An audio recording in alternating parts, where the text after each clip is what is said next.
Hi, I'm Kenneth Wajda. I'm a professional photographer in Colorado. Welcome to another one of my photography talks. So today I want to talk about the Missouri photo workshops. So I picked up a book, and it was a book of photography and documentary photography, and I'm always interested in those. And it was about Cliff Edom, who was the founder of the Missouri photo workshops, and Bill Epridge, who famously photographed the Robert Kennedy assassination. He was one of their teachers for many years, and then I found out it's still even going on. So this book was a book that I picked up at a used bookstore on documentary photography through this program.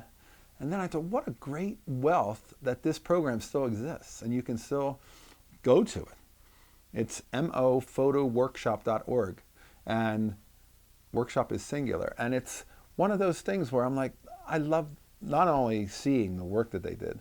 So what they created was, and this is something we can all do in our own project ideas when we're looking for something to photograph, they would take a group of photographers and then some teachers, and they would go to a different Missouri town every year, a small town, and then they would just document it.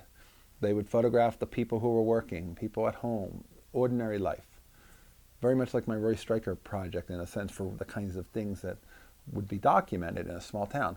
And each year they would move to a different Missouri town.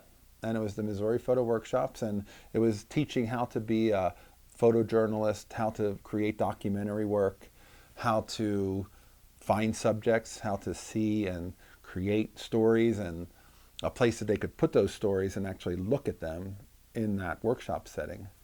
And the book is just a fascinating book. I'll put a link to it down below because I can't think of the title of it. But it's a wonderful, it's probably available online, and it's one of those things that's a great overview of the whole program, the way it was created, and then how the different years, the different photographs that they created at those places.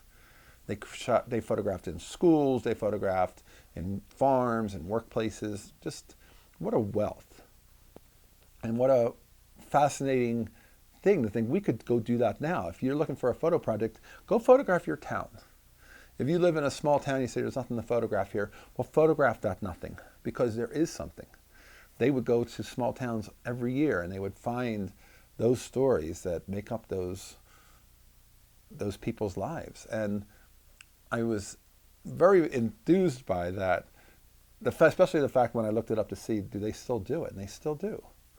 They would have National Geographic photographers on their faculty some years, and there were a lot of people that, it's probably not the kind of thing where you can just sign up and go. You probably have to get accepted.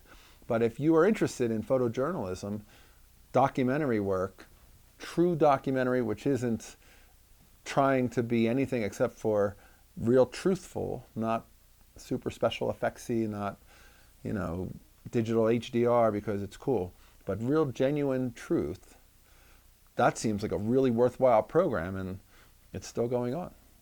I think it happens every summer. So take a look at mophotoworkshop.org and let me know what you think. Do you have any experience with it?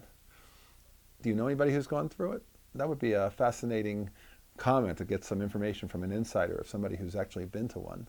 And I'll put a link to that book below if you want to see some of the photos they've done in the past. It's a wealth of beautiful documentary work, mostly black and white film.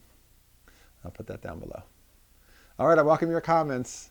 That's today's photography talk. If you're enjoying these, hit the subscribe button. If you can support, hit the Patreon. And thanks so much for watching. I look forward to seeing you every week. Here's the good light.